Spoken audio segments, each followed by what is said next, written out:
And welcome, Hoosier fans, to another victorious episode of the Assembly Call.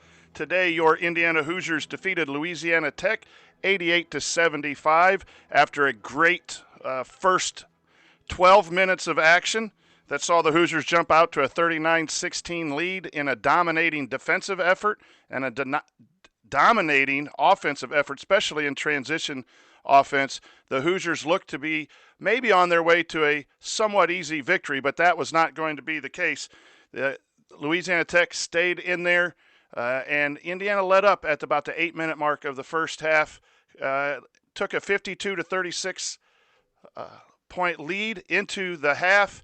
And again, everyone was wondering what kind of second half we were going to have. Well, the second half was not quite as enjoyable as the first 12 minutes. At one point in the first 8 minutes, I think Indiana had 9 turnovers, made some questionable decisions on offense, which led to a much tighter game than what the game should have been. And the final 88-75 leaves a lot of us wondering what happened in the second half, and I'm sure we'll hear from Coach Miller a little bit about that. I'm your host, Brian Tonsoni. I'm here with Andy Bottoms, and we will break it all down for you on this edition of the Assembly Call IU Postgame Show. And let's start this show the way we start every show, and that is with our banner moment. Our banner moment tonight, for me, started out when the ball was tipped off. I thought the energy in the building brought by the Indiana Hoosiers defensively really set the tone for that 39-16 outburst in the first 12 minutes. That was something that wasn't there in the last game against Princeton, which led to Indiana having to make some big-time adjustments in the second half and pulling that game out.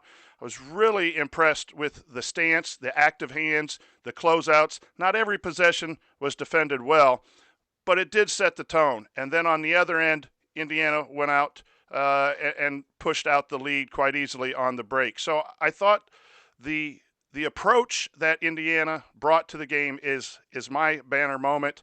And now we'll talk here about making that a little more consistently. So our banner moment tonight, as always, is brought to you by our friends at Home Field Apparel, which was founded by an IU grad and remains based in Indianapolis. If you haven't been paying attention to what's been going on over at Home Field Apparel, you really need to go to their website, homefieldapparel.com, as soon as you can to check it out.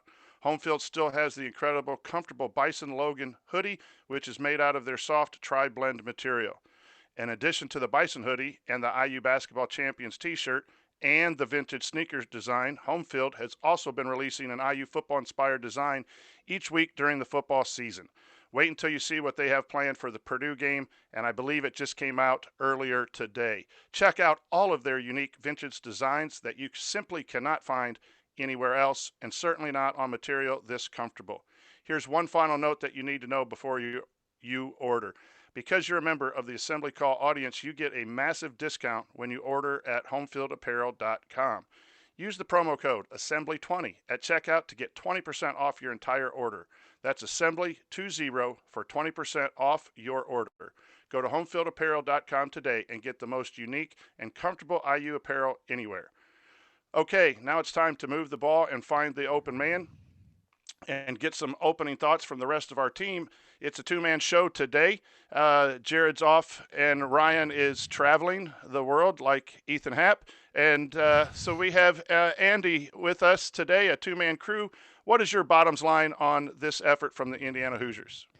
Well, for potentially the first time ever, I'd like to quote Charles Dickens. It was the best of times. It was the worst of times, because I truly thought that the first 12 minutes of the game were about as good as IU has played all season. As you mentioned in your opening, I'm like calling my younger daughter over. We worked on defense at her basketball practice tonight. I'm like calling her over, like, look at what this guy's doing here and whatever. And then luckily she went to bed before the rest of the game was played, because there's a lot left to be desired at that point. But, like you, I really liked how the team came out at the beginning of the game. I thought they were really focused and was impressed by that. The offense was crisp. The defense, the rotations were good.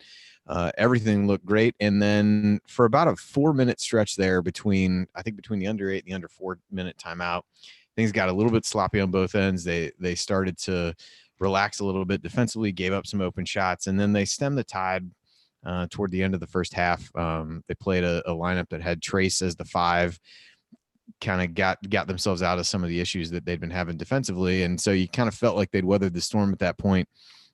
Beginning of the second half was really just poor basketball from both teams. And I think there were multiple opportunities for Louisiana Tech to take advantage. And some of that I credit to the IU defense to be able to force turnovers as well. But some of those were unforced in the same way the IU ones were. Just angles weren't there to make the passes that IU was trying to make. So I think from a coaching standpoint, you probably go away from this one feeling okay in the sense that you won the game. You had some really good moments, but there, for what seemed like maybe there wouldn't be as many teaching moments in the game, that certainly rectified itself from a coaching standpoint over the second half. And while the game never really got close enough, I think, to make anybody nervous, they got to 10 at one point. I think it got to 9, maybe in the final 2 minutes there after a turnover. Never really felt in doubt, but definitely a lot of missed opportunities from IU to put the game away against a team that I think was better than what they showed in the first half in Louisiana Tech, who would challenge for the Conference USA title. So, yeah, I mean, definitely a lot to break down. It was funny. You sit and you start to kind of prepare in your mind a little bit for what we're going to talk about on the show. And after the first little while, I was like, man, this is fantastic. And then you watch the rest, and I'm trying not to jam a pen in my eye, trying to get through the rest of it. But, overall, IU took care of business, played some of their best basketball over the course of the game. If you want to look at the positives, if you want to look at the negatives, then just look at the second half. Yeah, I think this was ultimately a game where we did a lot of good things, but when the play got sloppy, that's when you need a veteran point guard like Rob Finnessy. And his injury tonight only hurt us in a way that we couldn't get settled down when things were starting to go south there at the start of the second half. Justin had 2 turnovers. Al had 2 turnovers right away before the first media timeout. And I think there was another one. Like, that was not the way to come out after a pretty solid first half. Up 16. The game of basketball, Andy, is a game of runs, and as fans, we love it when our team runs out to a 23-point lead. But water finds its level. That's going to come back into play. The shooting percentages were high for Indiana, so those things are going to level out throughout the course of the game. And so, at 16 points, you felt okay. This was a pretty good half overall. Maybe a little sloppy defensively at the end, but 52 points. The second half just was a struggle offensively, from turnovers, bad decisions on shots, and that needs to be fixed in order to play some of the competition that we have coming up. But this was a top 100 team, and this was a team that went into Creighton and only lost by 10, and Creighton's thought to be a really good Big East team. So I think overall, again, it's better to win and to win by double digits against a top 100 team, your first top 100 team on the schedule, and feel like you need to learn from it, I guess, and we'll go from there. Yeah, I think you bring up Rob being out. I listened to a little bit of the pregame interview with Archie on my way home this evening, and he talked about Rob dealing with a myriad of injuries, I think is how he phrased it. I know Sean Morris on the broadcast brought up that he did kind of get hit in the head in the other game. So I think it's probably reasonable for everybody to probably jump to the conclusion that maybe they're looking for that. But Archie didn't mention that. Not that I necessarily think that he would. It just seemed like he was dealing with a lot. But it is, we talked about this leading into the game, where Louisiana Tech, very perimeter oriented, not a lot of size. It was going to be a challenge for IU regardless. Certainly becomes more of a challenge when you really only have 3 true backcourt players available for the game. And I do think they needed to find somebody to settle them down, and Al did a good job of that in the first half. I thought he really struggled with his passing in the second half. And that was really the thing. Most of the turnovers were just poor passes, trying to fit the ball into a space that wasn't there, a second late on making the pass. Most all of the ones in the first half, or in the early part of the second half, felt like that variety to me. And I think that is where you miss a truer point guard. Armand had some good moments, drew 3 charges, but also struggled taking care of the ball at times, and allowed a veteran team to get him a little bit sped up and not getting the ball where they needed to, as they did in the first half. And IU did get Louisiana Tech into foul trouble, which eventually helped. But I definitely felt that Rob's absence was felt most during that opening stretch of that second half when IU really started to struggle. And like I said before, luckily the defense forced enough turnovers where it didn't really come back to bite him as much. But that seemed to me to be the part where you felt like you really needed some kind of steadying influence out there. So in a game where Indiana wins by 13, 4 scorers in double figures, Trayce Jackson-Davis, 21 points and 11 rebounds, Durham with 18 points, Green with 16 points, 15 of which I believe were in the first half, and Joey Brunk, 12. And so we need to remember that that's pretty good offensive output for your Indiana Hoosiers. We will focus and talk here a little bit later about the number of turnovers were way too many, but don't lose sight of the fact that Indiana is putting multiple guys in double figures, and that depth does wear teams out. And Indiana played poorly on offense in the second half, but Louisiana Tech was worn out trying to guard the size and the length of Indiana and was not able to take advantage of it. Now, will that play against a Florida State when you have a long stretch? I'm not sure it does, and that needs to be cleaned up here in the next week before the December 3rd game. But there's some hidden things within the box score, too, of the pace and the physicality and getting players in foul trouble and getting to the double bonus at 11-10 in the second half that really helped Indiana play through a tough stretch of offense. And so I would encourage fans to, yes, we are going to point out all of those deficiencies, because the second half just left you wanting more and more and more after a great first half. But there was a lot of solid play. And even behind the struggling second half, Indiana never, I think it got under 10 once very late. So I'm going to keep looking at this as somewhat of a positive with a lot of film session coming forward. Yeah, I think you look from an offensive standpoint. I believe they finished the game, at least the way that I had charted it, at like 1.07 points per possession, which is not great. But when you consider just how bad the second half was, it was well under a point per possession in the second half.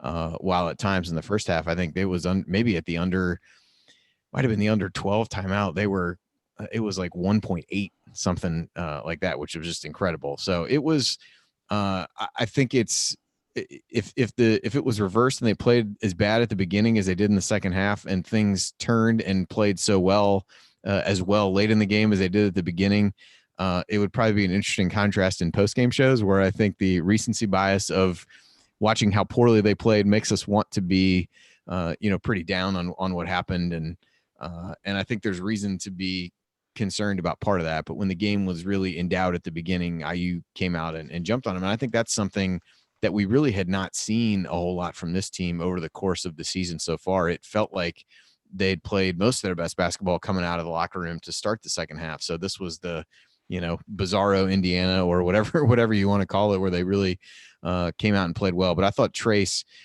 we mentioned wanting, Rob as a steadying influence. I thought Trayce was the steadying influence tonight, always provided somebody that they could go inside to. Played well, getting to the line again, 11 of 13 from the line, ended up with a double-double. He was, on a night when you didn't have the point guard as the security blanket, he was the security blanket tonight. And another really strong performance from him. Got a couple really good buckets, just, quick spin move to the baseline where he made a shot and got fouled. Good offensive rebounds at times to extend possessions, and just continues to be impressive with all the things that he can do. So if there was one guy who was a steadying influence, it was him tonight for me. I think he did a great job rebounding the basketball. I love the way he goes after the rebounds. A lot of them, most of them are two-hand rebounds just to go rip them down, and that quick explosion off the ground. and his post moves have keep getting better and better and better. He catches the ball, he goes quick, and I think a couple times he might have been a little tired, missed some shots that we now expect him to make, and I think he only missed one free throw. I have too many things open for hosting Yeah, the show, so I I don't think he have the missed box two. score. He was 11 of 13, but Okay, yeah, 11 missing for like 13 from a post player. That does settle you down when things are going tough. You can't always play perfect. You need someone to settle you down, and it's nice that the post player did it. We do need a guard to play that role as well. yeah. He also nearly killed a guy when he tried to dunk on somebody at the end of the game, which was impressive if he had been able to pull it off. Yeah, and you just with our track record, you're like, okay, I appreciate that and I like it, but come away unscathed, please, because Yeah.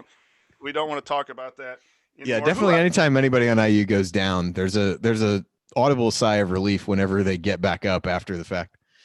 What else stood out to you, Andy, that on the positive side before after our break here we start talking about maybe some of the things that they struggled with tonight? I thought in the first half, Devonte and Al were both fantastic. They led the team in scoring. They both struggled in the second half, so we'll get into that, I'm sure. But if first half, Al had 12, Devonte had 15, and they both just played really confidently but smart. Al did have a couple turnovers in the first half, I believe. One of those, I'm not sure I would pin on him that somebody mishandled the pass, and um, but I thought those guys played within themselves in a way that in the second half they seemed to get away from, but really shot the ball confidently. That's the thing that really continues to stand out with Al, is just how confident he is and how they were able to get easy buckets by really pushing the ball. I think the first 6-8 points were all just IU ramming it down Louisiana Tech's throat, getting the ball down the court fast, really attacking the basket. Al did that really well to start the game. And so, those two really set the tone in the first half and set maybe a bar that they would not be able to attain in the second half. But that was really the other thing that stood out to me. And it feels like almost a different game when you think back to those first 12 minutes or so. But I thought they moved well without the ball, repositioned themselves to be able to get open threes and knocked them down, which, as everyone knows, is something that this team has struggled to do. Certainly did not shoot the ball as well in the second half. 0 of 6 from 3-point range in total for the team, not just those guys, and even only 32% from the floor in total. But I thought the first half they really got IU off to a good start by being aggressive, by being smart, and really by finding ways to get themselves open off the ball for good looks and taking advantage of those once they got them. Both those guards did a great job, I think, getting the game to where it was at 16 points at halftime. And then it always looks bad when you turn the ball over and the decisions are somewhat lackadaisical. They weren't really aggressive mistakes, and that is on Al and that is on Devonte. But again, the things that you mentioned, the shooting, I saw Devonte do a nice job of tagging a guy. Trayce Thompson lost a guy on the wing or had lost a step, and Devonte was there, and I think either caused a travel or a deflection that turned into an Indiana fast break. And I thought there were a lot of those moments, but those two guys I thought really sparked Indiana and got off to a good start. And then their turnovers, we still have that memory of bad Devonte, good Devonte, and when he makes some mistakes, we all jump to the conclusion that it's going to be a rash of bad Devonte. But if we charted tonight's game, I imagine it would probably be a better Devonte than an overall bad performance. And it's always good to get that on film and remind him what he needs to do. But Durham's production has just been fantastic, I think, all year. 18 points. The turnovers way too many, but you do need that production from the guards. So coming up, we will continue our breakdown of Indiana's loss. I'm reading the script. Indiana's victory over Louisiana Tech. I will point out today's meaningful moment you might have missed, and then we will go inside the numbers and highlight the most important statistical notes from the game. You're listening to the Assembly Call. Stick with us.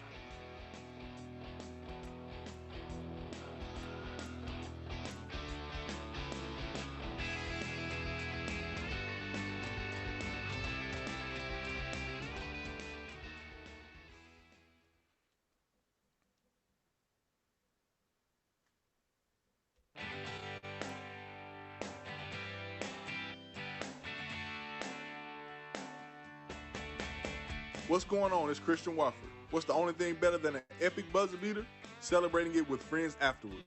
Join my guys Jared, Andy, Ryan, and Coach on the assembly call after every IU game. Go Hoosiers. You're listening to the Assembly Call IU postgame show. I'm Brian Tonsoni here with Andy Bottoms, and we're breaking down Indiana's victory tonight against Louisiana Tech. I read the right part of the script there as Jared prepares these for us. And it's time for today's meaningful moment that you might have missed. I have a few, and Andy, if you have some, we'll jump right in. I'm going to start off with two guys I talked about on the halftime show. The stats offensively and the box score might not have been there, and I don't know how much of an impact they had overall on the game. But in the first half, when Jerome Hunter and Damezi Anderson both got their chance on the floor, I thought we saw a much better defensive effort stance with those two in the first half. Damezi didn't get a lot of run in the second half, but in the Princeton game, both of those guys got limited minutes because they weren't locked in defensively. And the reason that's meaningful to me that a lot of people might have missed is because that's taking the transfer from one game and the lessons that Coach Miller had from that game and the practices since and put it into play. And I thought for the most part, those guys did what they had to do defensively. Damezi hit a few shots at a key moment to keep that first half moving. And those are the kinds of things that I like to see as a coach. Whatever your minutes, whatever your role, be ready to perform at a high level. And I thought those guys, when their number was called, played solid defense. Yeah, I thought they did a decent job. That stretch toward the end of the first half that I mentioned where they moved Trayce to the 5, IU had really been struggling with some of the things they were trying to do with ball screens. I know that's become a kind of beating a dead horse at this point with the way that Brunk extends on those. Deron had trouble moving quickly enough to be able to get back. And so Archie went to that lineup toward the end of the first half that was Trayce at the 5, Justin and Jerome, I believe, at the other two forward spots. And then I think it was either Allen Devonte or Allen and Armand in the backcourt. And I thought that helped. They gave up one contested 3 that was made, I think, over the last 3 minutes of that half. I thought that lineup functioned pretty well. Continue to see Jerome get a little bit more comfortable with what he's doing defensively, knock down a few free throws.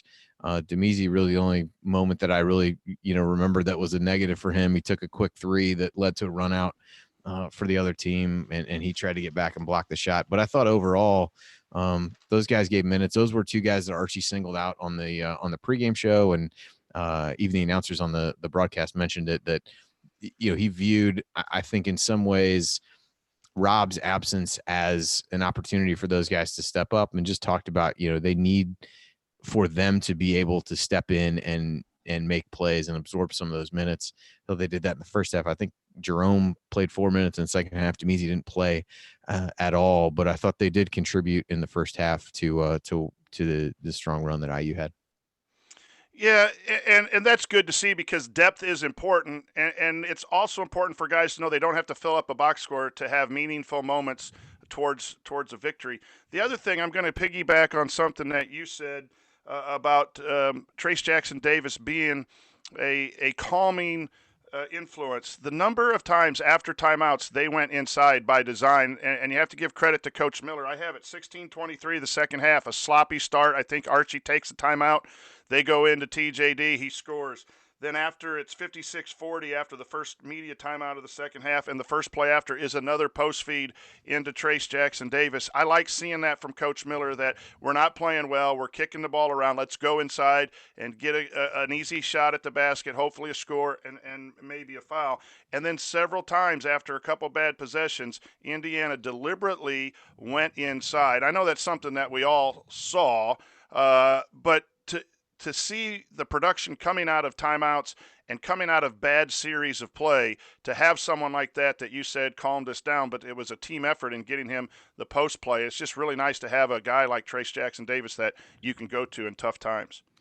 Yeah, Sean Morris brought it up on the broadcast. I don't know, Jared mentioned this the other night, that maybe being a dad has made him seem better, but I found myself agreeing with him a lot. And there was one sequence where they ran the same play a couple times in a row, or a couple times within a few possessions of one another, and basically was just saying, hey, if they can't stop it, continue to go to them. And so IU does a pretty good job of screening inside to be able to give him just enough of an opening to be able to get there.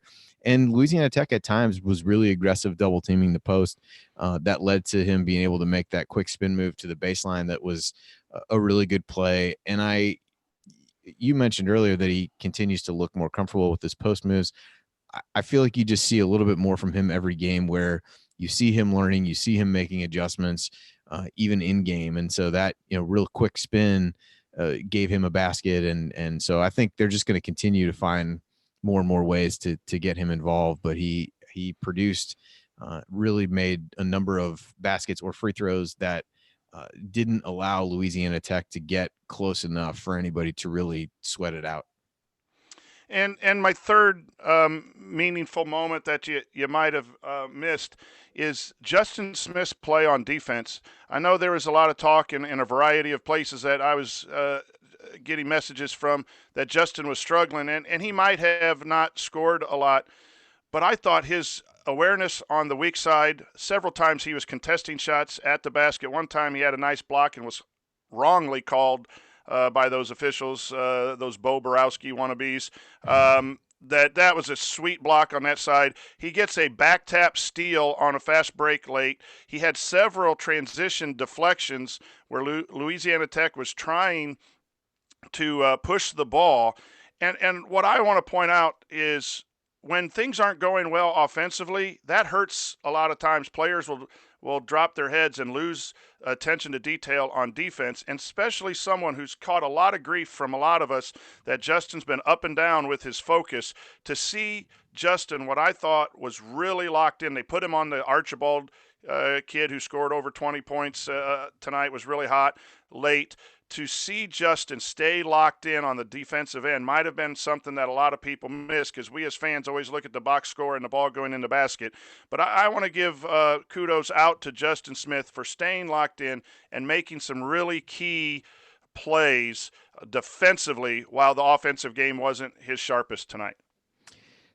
Yeah, we were texting a little bit about that during the game. I would agree with you that I felt like he stayed locked in defensively, continued to play hard on that end of the floor and make some positive contributions. He just struggled to really get himself going offensively. We've talked about that. I know Chad has brought that up about how important it feels like it is for him to see one go through the hoop pretty early in the game. That didn't really happen. His only basket, I think, was on a really nice offensive rebound and put back, and ended up 1 of 6 from the floor in 32 minutes. For him to take 6 shots in that scenario, I didn't really feel like he forced it. And so I think, again, that's something that you look at from him from a growth standpoint, where he was able to stay locked in a game when he wasn't getting a ton of shots, wasn't really involved a whole lot offensively, and continue to be able to make some plays. And, we can say lots of things about plus minus over a one-game scenario. His was second best on the team. I think he did make contributions when he was out there. Ultimately, you want to see him do more. You don't like the 1 for 3 from the free throw line, and you've seen him the way that he's played for the most part in the season, give you those flashes and the more consistent flashes. But I thought in a game when there's plenty of games, I feel like this would be in the minority if you looked at games where he didn't have gaudy stats, where you'd say, I can point out a few plays where he really made key contributions and did some good things on the floor. I think that has been a rarity to this point in his career, where if you couldn't point at, tangible statistical things, you would struggle to point out ways that he impacted the game in a positive way. And I didn't feel that way tonight. Yeah, I like that, because with this team and so much depth, there's going to be some high scores some nights, and maybe you get under 10 points the next night, but you need to have consistent play and in taking care of the ball. I did think he got sloppy with the ball too at the start of the second half, and I thought he settled for a couple shots. So I'm not totally pleased with anyone's game overall. Maybe Trayce Jackson-Davis, the one player who I thought played completely, but that is a big step, because if Indiana's going to play well, they're going to need to have Justin locked in. And the fact, Andy, that he only took 6 shots was really, really important, that he's not forcing it. And I think that's what Devonte has done well for the most part. When did Devonte make mistakes tonight? When he was trying to force it. And Justin didn't do that. Justin, I thought, was okay tonight, and I think that's something that a lot of people might have missed. So it's time now to go inside the numbers. Andy, I'm going to turn to you, and then I'm going to go peek at the box score real quick. What numbers stood out to you, either as a team or individual? Well, I'm gonna shoehorn in a couple moments that I had jotted down as well. Go ahead. Actually, one of them happened 3 times. It was Armand Franklin taking a charge. I believe he took 3 over the course of the game, and again, wasn't a game that he was overly effective in, but he did a little bit of everything: 4 points, 3 rebounds, 2 assists, and I thought he gave the team some good minutes. Did a good job getting back defensively, getting in position to draw those charges. And the other was, I think Archie only took 2 timeouts, but both of them were at times when IU was struggling, and much was made last year of not just in-game situations, but really the season, about how things kind of went too far before he was able to step in and try to stop things. I thought anytime he sensed that there was trouble tonight, he was pretty proactive in taking timeouts. In the first half, there was a sequence where they gave up a drive to the basket. Trayce didn't, kind of reached his hand in, but didn't really try to slide over. That led to an and one. Then they turned the ball over. Alawa made 3 from a guy that was wide open, took a timeout immediately, took a timeout early in the second half before the media timeout, given all the turnovers. And so I think you see some, I don't know, growth from him. I don't know, whatever you want to call that, but just being able to really want to step in and stop these things before they get too far out of line. Now, I'm not so sure. I thought the one in the first half worked a little bit better if you look at how IU played in the immediate aftermath of that timeout than the second one. But I like seeing him make adjustments to the way that he did and fix things that maybe he didn't do as well as he would have wanted to a year ago. But from a statistical standpoint, it really was. Let me jump in and ask you a question coming off of that. Okay. Do you see his animation on the sideline is a lot more than what it was last year? And he's made a lot of those timeouts. Most of the second halves have been pretty good. Not today, but I think he was mad that the adjustments they talked about weren't being executed. What do you think about his level of intensity and animation this year? It seems so much different, so much like what we thought we would have. And then the question comes, why was he somewhat subdued during all of that last year? But I like it a lot. I'm biased, but I do like that animation quite a bit. What do you think's the difference, and why is he doing that? Because it seems to be working. I don't know. I'm sure we could probably do a whole segment on a show trying to figure out the psychology of that. What I don't know. So I will say that potentially this year he's got more of the, I'm going to go to the quote unquote, his guys argument here, but he's got more guys that he, I don't know if he feels can handle that kind of coaching, or that want that kind of coaching, or that, are guys that he really has a better handle on their mindset and motivation and those kinds of things. That's obviously pure speculation on my part.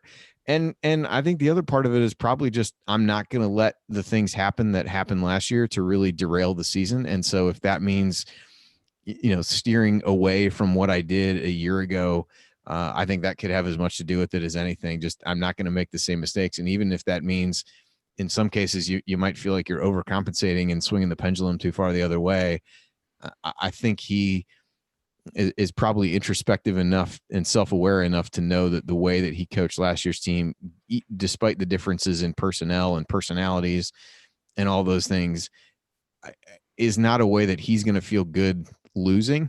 So it's one thing to say, hey, I'm going to lose doing it. If I'm going to lose doing it my way and not compromising on things like that. So I don't know. That'd be an interesting question if you had a truth serum to him to figure out what that really is or says.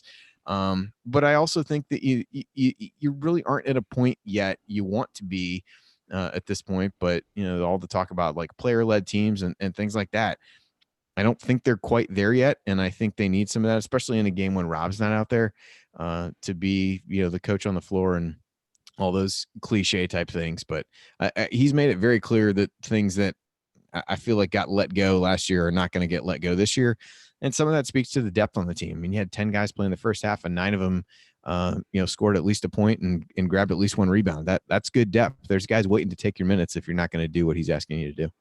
You bring up a great point about leadership because your seniors, you know, have been injured and not playing and sitting out some, so has your point guard, who has been probably one of your better leaders. So the three guys that you kind of look for to really take that team over have been in and out of practice and in and out of games, and so maybe he's trying to deliver some of that to send the message, and so that's just been fun to watch, I think, from my vantage point. So what stats do you look at tonight that are good, or maybe a few that aren't so good? Well, on the positive side, the getting to the free throw line continues to be a strength, and making free throws continues to be a strength for this team. I felt like they actually missed more in the second half than it seemed like. They did miss 8 in the second half. They're 20 of 28, but overall for the game, got to the line 38 times, made 28 of them for almost 74%.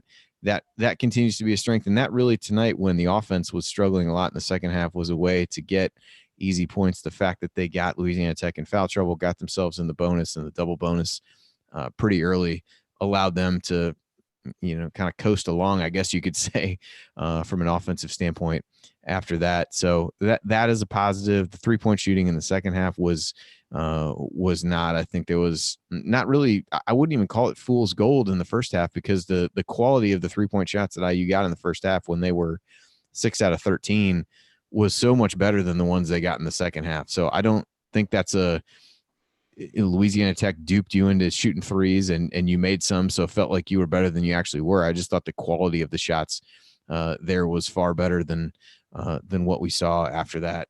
And on the the negative side, it has to be the turnovers.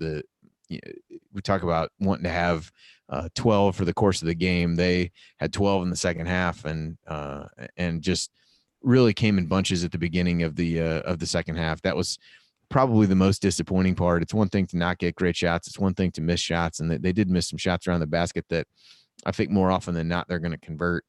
But it was really just the turnovers and the somewhat careless nature, at the very least preventable nature, of so many of them that really stood out. Overall, defensively, allowed Louisiana Tech to shoot almost 50% from the floor. I thought at times really got themselves out of position by the way they hedged on ball screens. And you can see the one theme that has really, to me, been, regardless of the opponent, that opponents are really, anytime Trayce and Joey, or not Trayce, Deron and Joey are on the floor, they're putting those guys in as many ball screens as they possibly can and trying to see what happens. And I think there are times when guys do a really good job of covering for each other and rotating and cover up some of those mistakes. And there's other times it really gets everybody in rotation. And Louisiana Tech did a good job of spreading the floor, given their size and what they want to do offensively, and made it really hard to get out the shooters. So that continues to be a potential problem area as you look forward. If they can't get some of those things straightened up, you may see more of those smaller lineups. That ball screen coverage, I did a breakdown of it in the community, and it's just frustrating that, Joey has some struggles. He goes out too far, and then he's a little slower to recover. I wonder if he can just close out a little, hedge a little bit less, or is it just his momentum gets going? I'm not sure what's going on, because Trayce Jackson-Davis, Justin Smith, those guys, when they hedge, they get the ball going backwards, which is the goal of a high hedge, and then they can recover. I thought there was some decent backside rotation at times, but when there's not, or you have to over-rotate to the man crashing at the basket, that leaves those corner threes open, and teams are going to hit that all year. So I think that needs to be fixed. And, boy, in 5 or 6 games, Joey especially just really runs out a little bit out of control and doesn't break down into a stance and where he's able to take a first step back to recover. So that has been a frustrating aspect. And the turnovers, 18 overall is just not acceptable. I'm sure Archie is going to be livid, and they're going to be on the end line running for 18 turnovers, and I believe they had 12 of those in the second half. So that is not a way to handle a 16-point lead, and you're going to need to have some leads and protect some leads down the stretch. Hopefully we have a lot of them, especially on the road. You got to have ball toughness and be ball sure, and Indiana wasn't. So coming up on the assembly call, we're going to hand out our game balls and hit any other lingering storylines. Look ahead to Indiana's next opponents, and then it'll be time for next call. Stick with us.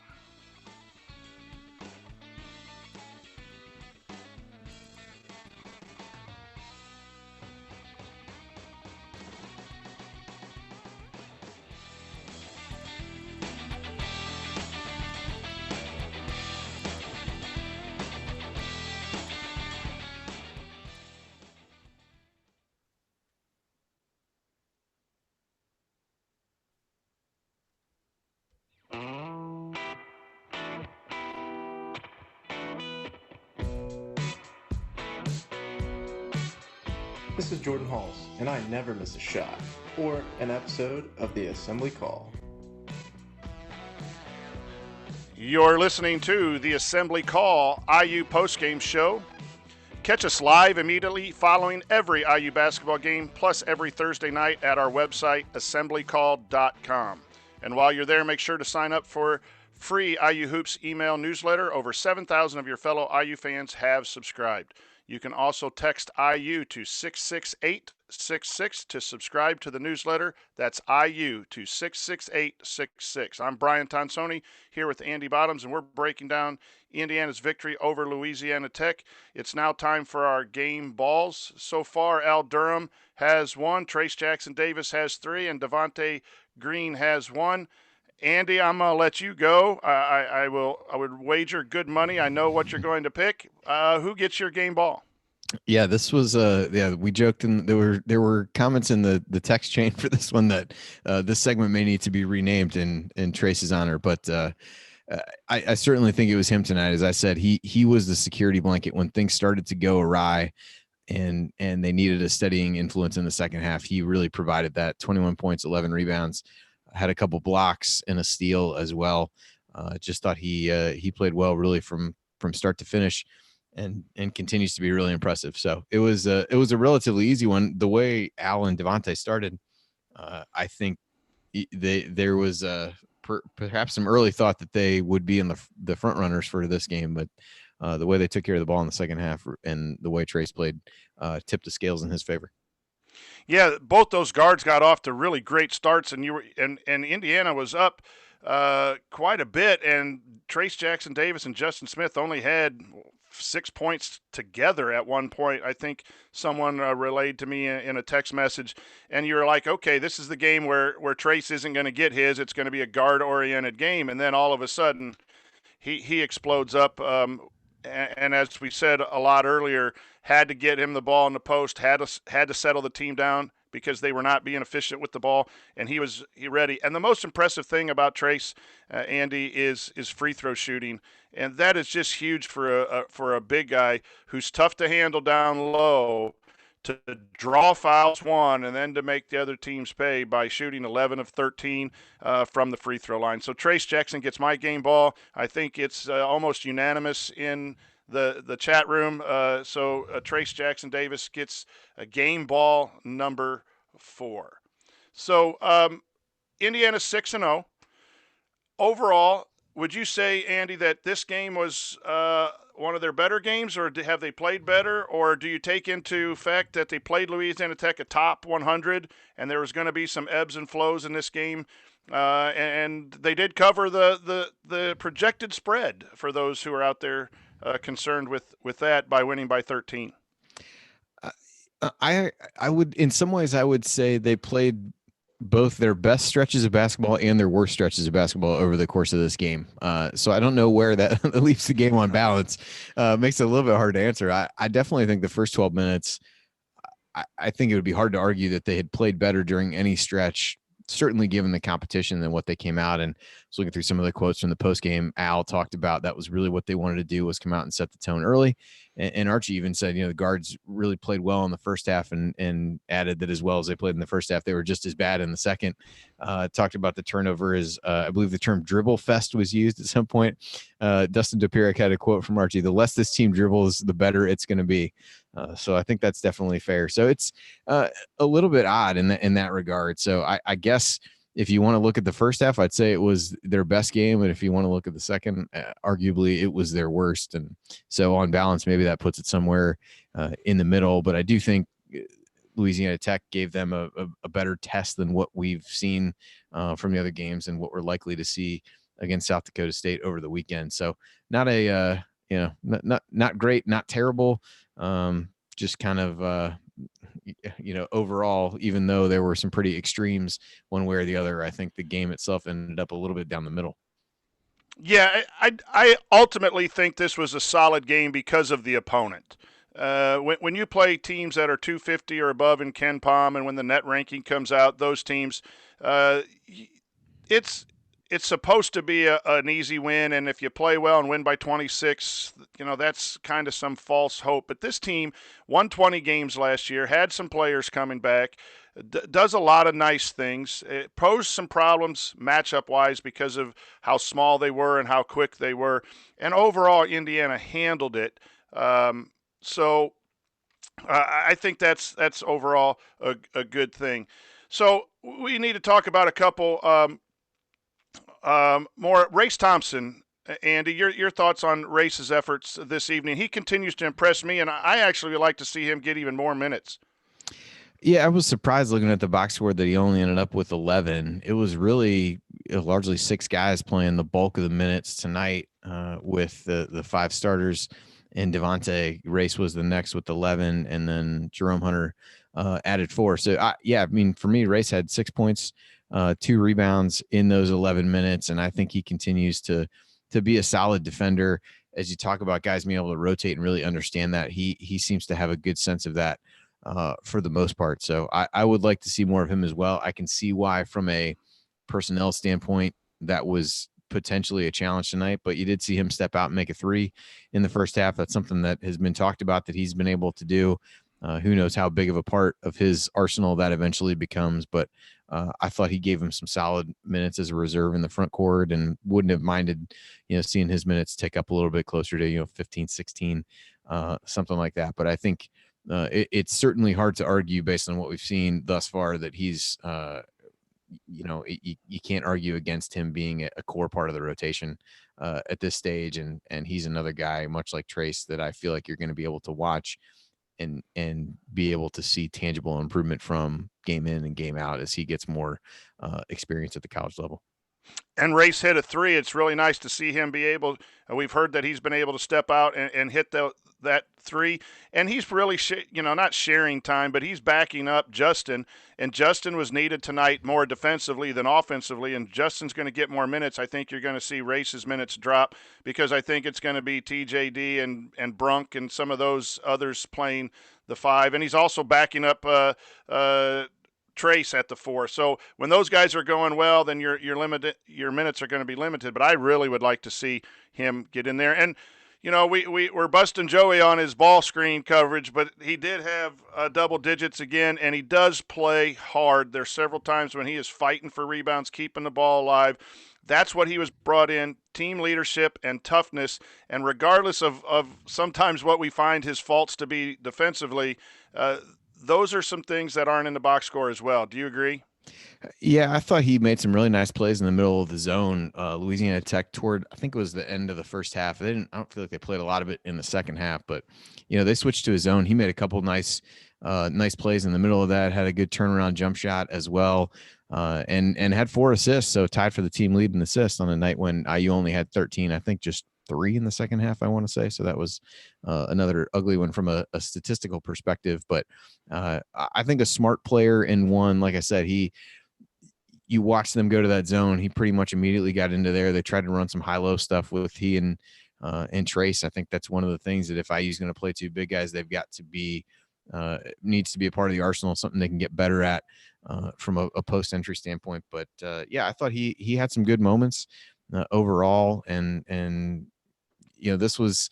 I think in the way that the game was a little bit of the good and a little bit of the bad for this team. I think it was a little bit of the good and a little bit of the bad for him. You certainly see, based on what he did and how he produced, and from a basketball IQ standpoint, all those kinds of things, you see why Archie wants to keep playing him when you compare him to a guy like Race that we talk about. How do you get more minutes? And you see some things that he needs to get better at from a defensive perspective, which is really the bigger issue for him. But being able to hit a few, kind of mid-range jump shots is a positive for him. I think you see some of the offensive skill that you'd like to, and there needs to be some level of spacing. So if he's able to hit that 10, 12 footer in the lane, that becomes an important shot for IU offensively. I thought he was a big part of the zone offense. As I mentioned into halftime, I thought the zone slowed IU down, not so much offensively, but hurt them defensively because they got out of their aggressiveness. But several times the ball got into Joey in that mid post against the zone. He was able to turn and hit that mid range jumper you're talking about. And there's also some good decisions passing high low out of that.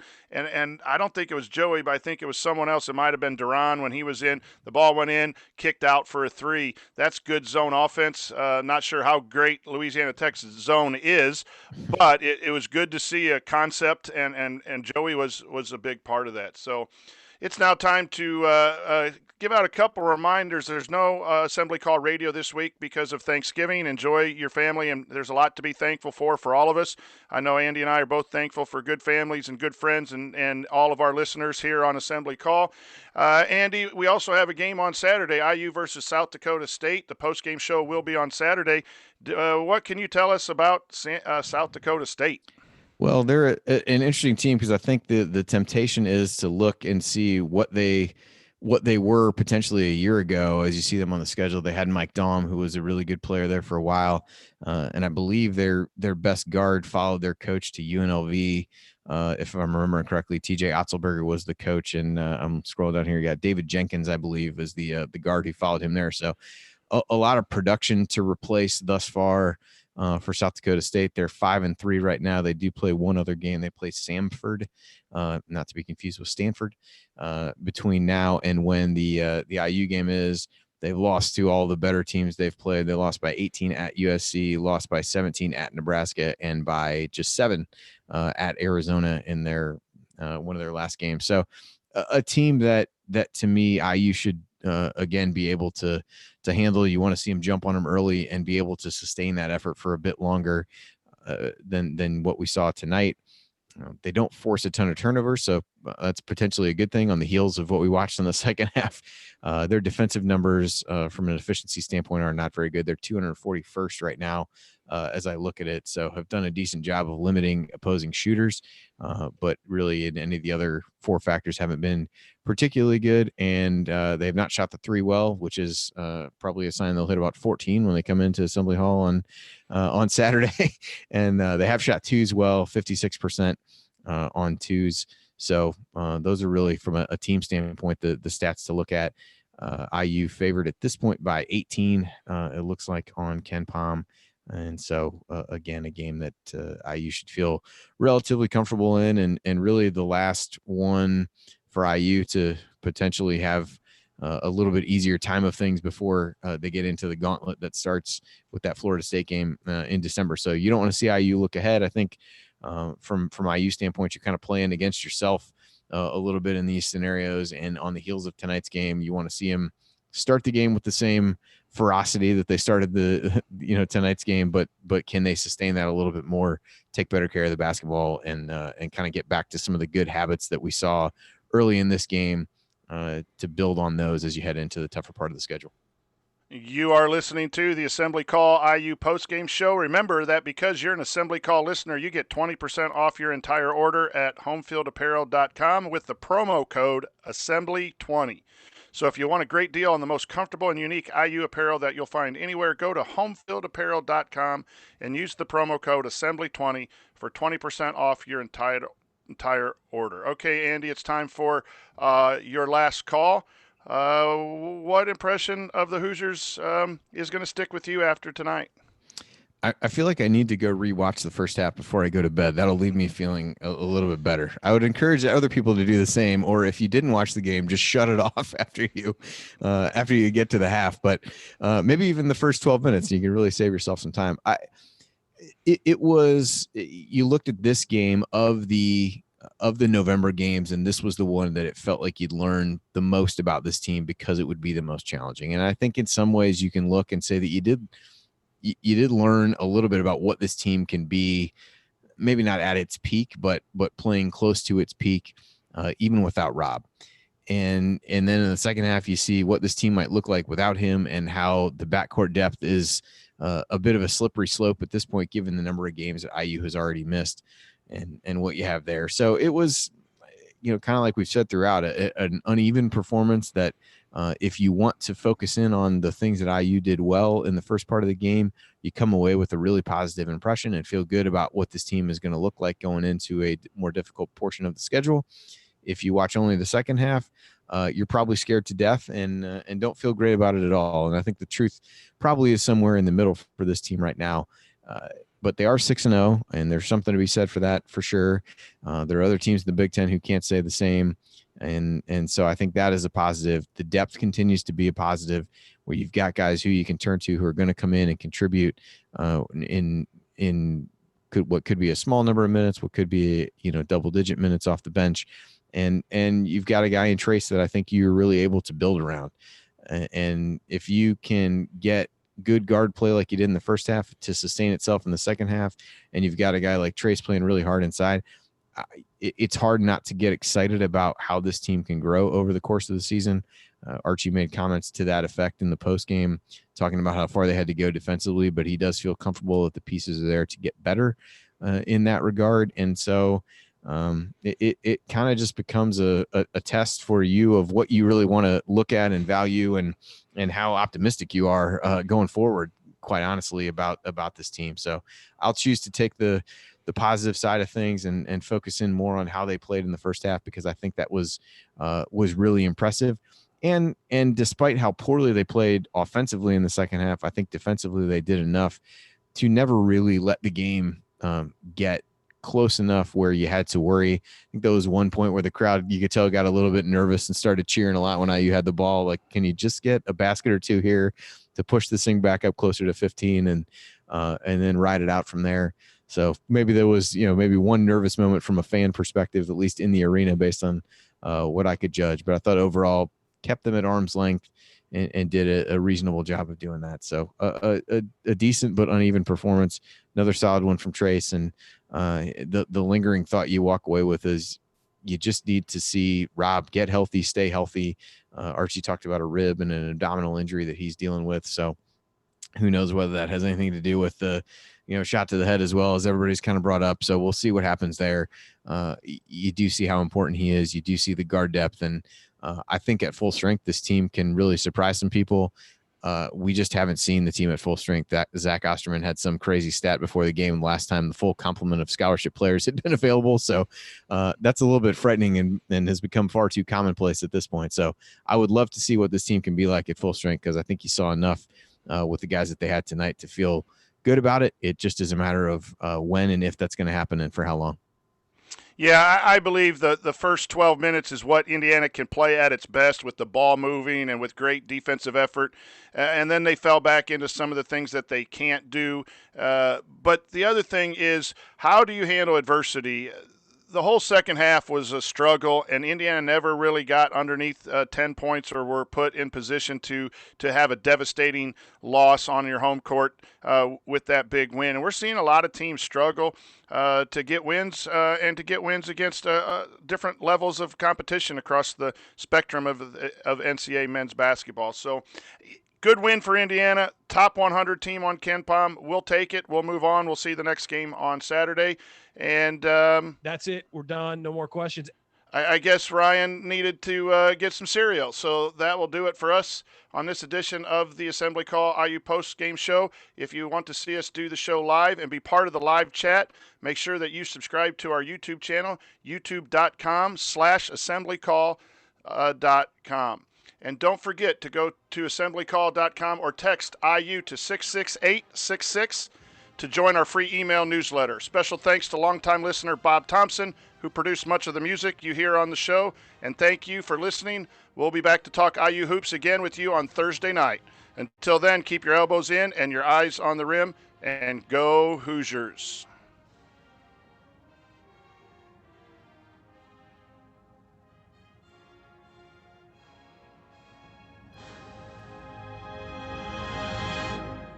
All right, I got to get out of here, folks. Thank you. Thank everybody for coming out.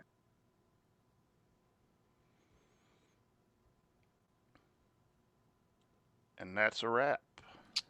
All right. Well done. That was Good show, Andy. It was an interesting game to talk about. It was, like I said, the first half felt like it was a whole nother world ago, but no kidding. Oh well. Other Big But Ten teams fared far worse today than IU. So Wisconsin ended up getting beat too, they got didn't beat they? by By almost 10. Michigan State. I watched. by I didn't Richmond. Michigan State got beat. I didn't get to Georgia see- got beat. Yeah, I didn't get to see. I didn't get to see the end of the Michigan State game. I watched a decent amount of it while we were eating dinner before I had to go to Mallory's practice. They just could not take care of the basketball at all. And Virginia Tech really ran some nice offense. I mean, they did a little bit of what Louisiana Tech was trying to do tonight, just spread everybody out and see what they can do. Although Winston got in foul trouble in the first half, so that did not help their case. But that was not a game I saw them losing for sure. All right, so be thinking of me this week. The head coach I work for is expecting his first child this week, which means it's been 10 years since I roamed the sideline as a head coach. So tomorrow night at Kokomo, I could be on my own, and if she hasn't had the baby by Friday night, they're inducing, which means Saturday at Lebanon, yours truly might be on the sideline making the calls, and I'm going to have to remember how to do that. It's a lot easier being the assistant, just giving out advice. Yeah, there you go. I'm sure you'll handle it fine. It's like riding a bike, right? You'll be right back. Hey, at some point, I got to go get this sent out. I got to drive into school where the Wi-Fi is good, so I don't want to take a lot of time. But I got to share with you guys a time I got this guy a technical as a fan, watching him. He was my former assistant, and I went to watch him and was sitting behind him and yelled at the officials, and they gave him a technical. It's one of the all-time great stories. So that is pretty good. That's pretty good. Well done. All right. So thanks, Andy, for jumping on. Hey, no problem. Thanks, guys, Thank for you. listening. Hope everything went smooth as far as audio and sound and everything. So yeah, sounded good to me. So all right, cool. Thanks, everybody. Happy Thanksgiving.